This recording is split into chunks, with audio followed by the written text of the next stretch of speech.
کہ عورت کے حق کی آپ کو بھی مجھے بھی ہم سب کو جو سب سے پہلی آواز اٹھانی چاہیے.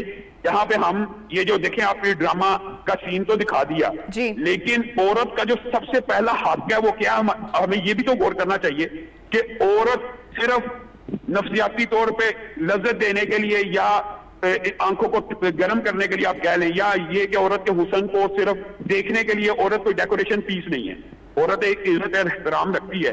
شام صاحب چونکہ میرے پاس ٹائم کا, میں اس لیے سوال آپ سے کرنے مجھے آپ سے جانا ہے کہ ہم صدیوں سے دیکھتے آ رہے ہیں کہ جب بھی تشدد کی بات ہوتی ہے, گھریلو تشدد کی بات ہوتی ہے تو خواتین اس کا نشانہ بنتی ہیں. کورٹ کچہری میں کبھی کوئی کیس ایسا نہیں ہوگا کہ کسی عورت نے مرد کو تھپڑ سیدھ کر دیے یا مارا پیٹا اور اس کے بعد وہ ہسپتال چلا گیا, یا مرد کبھی کچن میں جل کے مر گیا, یا کسی کے ظلم سے جو ہے وہ ختم ہو گیا. ہمیشہ خواتین ہی ہوتی ہیں اور ہمیشہ سے وہ برداشت کرتی بھی آ رہی ہیں, سہتی بھی آ رہی ہیں. میں اس حق میں بالکل بھی نہیں ہوں کہ مرد بیوی کو تھپڑ مارے اور بیوی بھی وہ آگے سے وہی کرے, لیکن کیا زیادتی سہتے رہنا بھی کیا انصاف ہے؟ کیا وہ قطعاً زیادتی نہیں سہنی چاہیے, قطعاً زیادتی نہیں سہنی چاہیے. یہ بات آپ کی درست ہے کہ اکثر واقعات عورت کے اوپر تشدد کے ہیں, اس بات کو میں سیکنڈ کرتا ہوں آپ کی, اور یہ بات آپ نے درست کی ہے. لیکن یہ کہنا سرے سے کہ عورتوں کے آپ نے دیکھ لیا کہ قتل کے واقعات موجود ہیں جو خاوند کو قتل کر دیتے ہیں, آشنا سے مل کے قتل ہو جاتی ہیں. میں جو بہن بات اٹھانا چاہتا ہوں وہ بڑا اہم ہے. وہ پوائنٹ یہ ہے کہ عورت کو بطور پروڈکٹ جو پیش کرتے ہیں وہ عورتوں کے حقوق کے چیمپئن ہیں. عورت کا سب سے بڑا استحصال یہ ہے, سب سے بڑا استحصال یہ ہے کہ عورت چند لقمے کھانے کے لیے اپنے آپ کو بیچنے کے لیے پیش کر دے. آج تک یہ جتنے انسانی حقوق کے چیمپئنز ہیں انہوں نے آج تک ان بازار گناہ کی طرف آواز اٹھائی ہے. آج تک آپ نے ان کے نام سے عافیہ صدیقی کا, ان کے منہ سے عافیہ صدیقی کا نام سنا؟ صاحب ہر عورت نہیں, ایک بہت کم پرسنٹیج ہوگی اس کی. نہیں میں یہ کہہ رہا ہوں, لیکن وہ عورتیں جو حقوق کی چیمپئنز ہیں وہ کم از کم عورت کو اس دلدل سے تو نکالیں. یہ سب سے بڑا استحصال ہے کہ عورت چند لقمے کھانے کے لیے اپنے آپ کو بیچنے پہ مجبور ہو جائے. آج تک اس انسٹیٹیوٹ کے اوپر, پروسٹیٹیوشن کے انسٹیٹیوٹ کے اوپر کیوں نہیں انسانی حقوق کی ہے جو تنظیمیں آواز اٹھاتی؟ یہ اٹھائیں تو ہم ان کے شانہ بہ شانہ چلیں, لیکن یہ عورتوں تک رسائی کی جنگ لڑنے والے. عافیہ صدیقی ہماری بہن نہیں ہے, آپ بتائیں. عافیہ صدیقی کے اوپر آج تک آپ نے تو چلو پروگرام کیے ہیں لیکن نیو ٹی وی کرتا ہے, لیکن آج تک ان این جی اوز نے کبھی عافیہ صدیقی کے بارے میں. سر میں آپ کی بات سے بالکل ایگری کر رہی ہوں, 110% ایگری کرتی ہوں کہ جس طرح کے عورت مارچ ہو گئے, کچھ سلوگنز نے ان کی روح کو خراب کیا ہے, اور بالکل وجہ بات ہے کہ بہت بہتر طریقے سے ریپرزنٹیشن کی جا سکتی تھی. اصل مدے تک تو پہنچے نہیں, اصل مدعا تو ہائی لائٹ کیا نہیں, اور اس میں میڈیا کی بھی غلطی ہے کہ کچھ کنٹروورشل نعروں کو ہی دکھایا گیا, اس میں کچھ مدے جو اصل تھے وہ ہائی لائٹ بھی نہیں ہو پائے. اچھا میں آپ سے یہ جاننا چاہوں گی کہ یہ تو چلے محض ایک ڈرامے کا سین ہو گیا, اب مردوں کی تربیت کرنے کے لیے, مردوں کا مائنڈ سیٹ تبدیل کرنے کے لیے ہمیں کس طرح کے جو ہے وہ کانٹینٹ ہمارے ڈراماز کا ہونا چاہیے, یا کس طرح کا آپ کو لگتا ہے کہ تربیت کی ضرورت ہے؟ میں یہ کہتا ہوں کہ اس کے لیے بھی ہماری رہنمائی آسمان سے اللہ نے نازل فرما دی ہے. نبی کریم صلی اللہ علیہ وسلم نے فرمایا خیرکم لیاہلی وانا خیرکم لیاہلی, تم میں سے سب سے بہترین انسان وہ ہے جو اپنی بیویوں کے ساتھ اچھا ہے. رسول اللہ صلی اللہ علیہ وسلم اپنی بیوی سوئی ہوئی کو کبھی آج تک پانی پینے کے لیے نہیں سے اٹھاتے.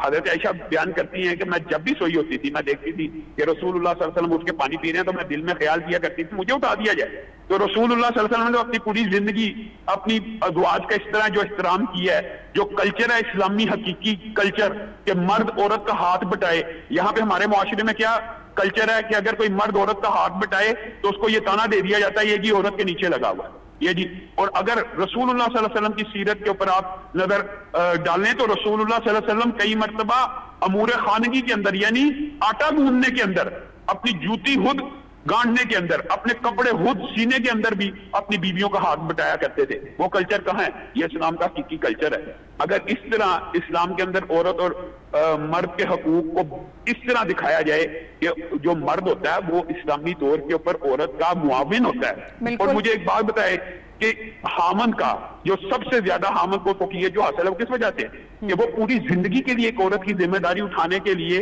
حلف لیتا ہے, ساری زندگی کا یہ تعلق قائم ہوتا ہے. یہ ایک خوبصورت رشتہ ہے, یہ نکاح کا جو بندھن ہے اس کو گلیمرائز کرنے کے بجائے اس کو آج نشانہ بنایا جا رہا ہے تو جس کلچر سے یہ لے کے آ رہے ہیں وہاں پہ تو طلاق کی ریشو آپ کے سامنے ہے. اور ذمہ داری تو بالکل دونوں پر عائد ہوتی ہے, کسی ایک فرد پر عائد نہیں. زندگی کو خوبصورت بنانے کے لیے دونوں جو ہیں وہ برابر کے اس میں ذمہ دار ہوتے ہیں اور شریک ہوتے ہیں. سر میں آپ سے آخری سوال پوچھنا چاہوں گی, پھر مجھے سیگمنٹ بھی کلوز کرنا ہے, کہ خواتین کو پھر ہم نے تو ایک ڈرامے کا سین دیکھا اور آپ نے کہا کہ یہ بالکل غلط ہے, مار کے بدلے مار یا تشدد جو ہے وہ کوئی انصاف کا رستہ نہیں ہے.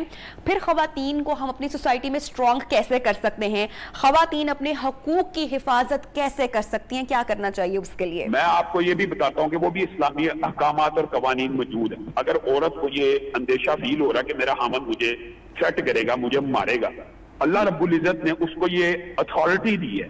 اچھا یہ لوگ سمجھتے ہیں بات کہ شاید یہ جو طلاق کا حق ہے یہ صرف مرد کے پاس, عورت کے پاس بعین وہی حق خلا کے شکل میں موجود ہے جی. اگر میاں بیوی کا آپس میں نباہ نہیں ہو رہا تو عورت کو یہ پورا اسلامی قانون میں حق حاصل ہے. کہ آپ نے وہ حدیث بھی سنی ہوگی, رسول اللہ کے پاس ایک عورت آئی, رسول اللہ صلی اللہ علیہ وسلم نے کہا آپ خلا نہ لیں, تو انہوں نے کہا آپ کا مشورہ کے حکم ہے.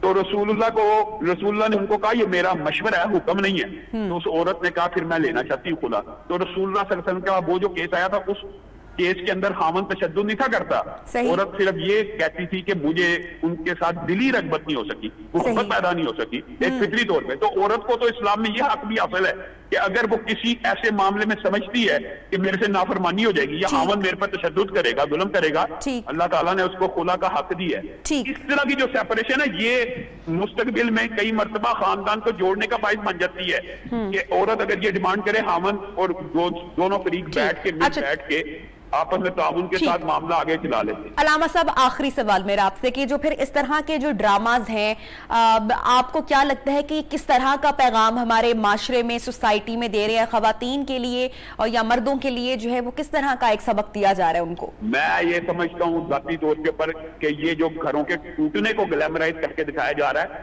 یہ گھروں کو توڑنے کا سبب تو بن سکتا ہے, گھروں کو جوڑنے کا سبب نہیں بن سکتا. ٹھیک ہے علامہ صاحب, بہت شکریہ, very well explain on this issue.